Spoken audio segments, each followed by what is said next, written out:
At ayan na nga mga kasari, natapos ko na siyang i-repack. So, eto na siya.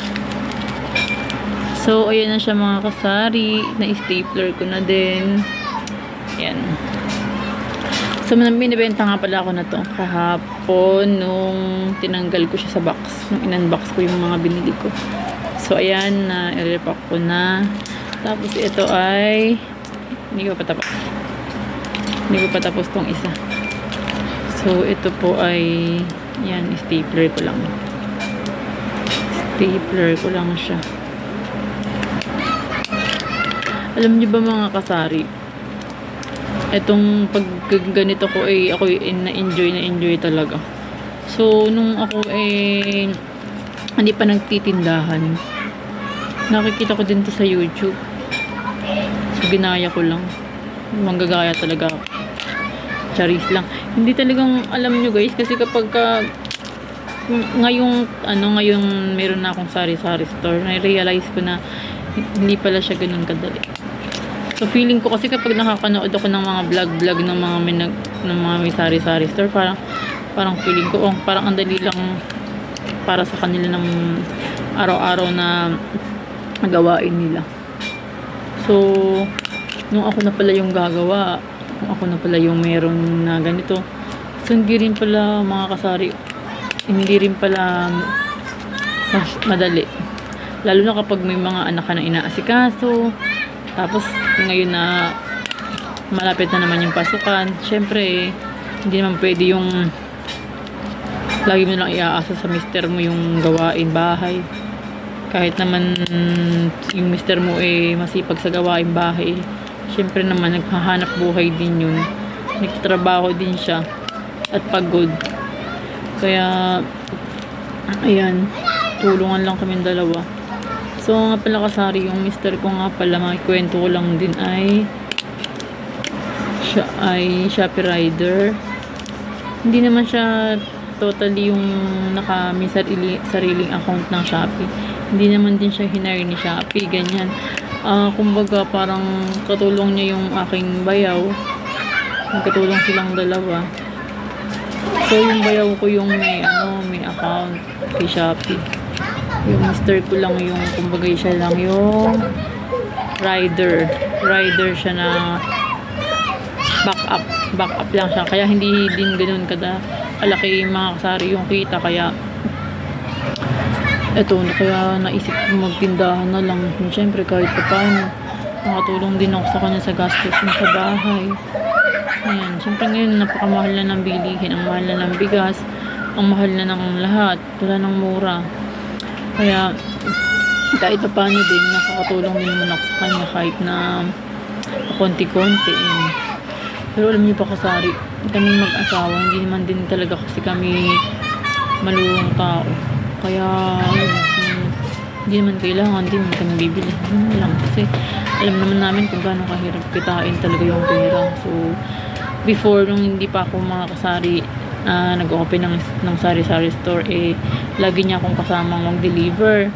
So ramdam ko kung gaano kahirap, kung gaano ka-effort mag-deliver. Tapos siyempre may mga customers din na hindi makaintindi. Kaya hindi makaintinding mga customer, syempre hindi mawawala yun, di ba?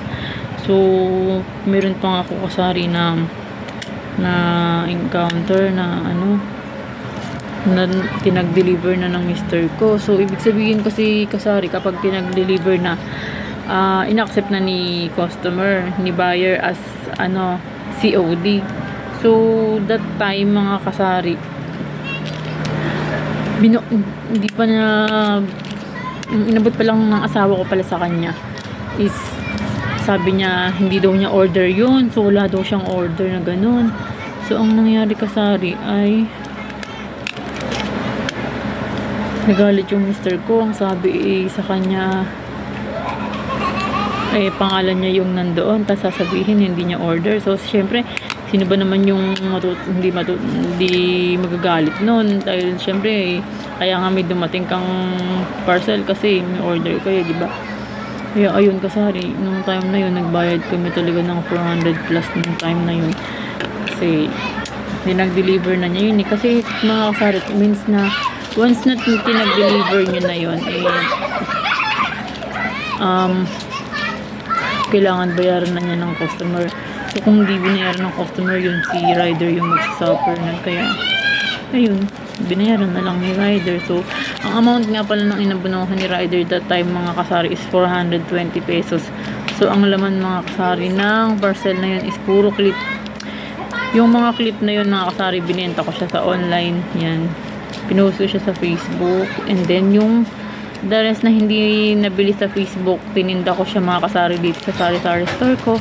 Then yun, awa naman ni Lord, konti na lang ang natira. Naibalik naman na yung mga pinuhunan namin ng kasari.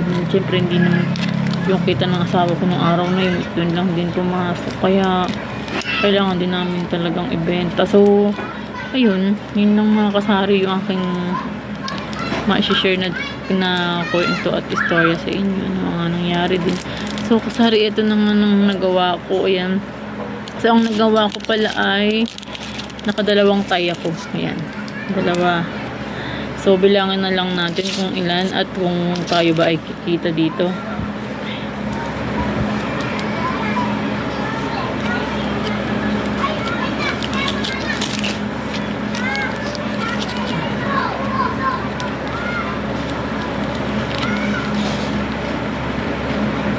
$31. So, 31 pieces. Kasi mga kasari, meron nang nabili na to kahapon. Yan, may nabili niya kahapon yan. Kaya, tapos kanina din habang nire-rep ako, may nabili din na apat na piraso. Tapos kahapon, parang 6 pieces kaya kahapon. Mga ganun mga kasari. So, ayan mga kasari, isasabit na natin. Yan, i-ano ko lang siya. Kuhanin ko lang mga kasari yung pambutas. So, ayan mga kasari, bumili nga pala ako ng pambutas. Para na akong konduktora. Sabi nga nila, ano yan pang konduktor? Parang pang konduktor yan, sabi ng mga kasama ko sa bahay. So, tama nga sila guys, pang konduktor natin. So, ito naman is mura lang naman kasi ito. Hindi na yung kailangan na bubutas-butasin mo pa. Diba? Kaya ito guys is, ano na, mura lang naman ito. Nabili ko lang siya ng 22 pesos sa Shopee. 22 or 24 pesos. Ganun lang yung price rate niya. Yan. Yan mga kasari. Meron na tayong isa. May isa na tayo. Yan. So, ayan ay yan, wait lang. Pakita ko sa inyo mga kasari ko sa natin siya pwedeng ilagay. Para makita natin kung maganda ba siya sa ating paglalagyan or kung maakit ba siya ng mga aakit siya ng mga bata. Makakaakit siya ng mga bata. Yan. Mga kasari, wait lang. Yan. Yan mga kasari, lagyan natin siya dyan para makaakit ng mga batang mamimili. Ayan mga kasari. Ayan. So, ayan nga po. Ayan, dyan ko lang siya nilagay. Ayan. Ayan. So, ito na nga ang isa. Ayan natin. Ayan. Ito yung pangalawa nating time mga kasari. So, alam niyo guys, nag-repack lang din naman ako nito kasi nag-enjoy ako sa pagre-repack. Kahit na mahal yung plastic. So, talagang nag-i-enjoy talaga ako mga kasari. Totoo yun. Walang halong biro.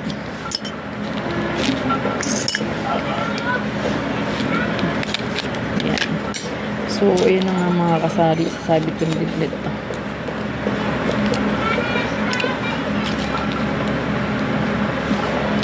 Meron na tayong kita dito. Ayan. So, ayan mga kasari. Meron na tayong orange gummies. So, yan lang po muna para sa ngayong araw na to. Mag-upload na lang po ako ulit maya-maya. kukwentuhan ko ulit kayo mga kasari. Bye mga kasari. More power po sa atin at more benta sa ating lahat. God bless po. Bye-bye.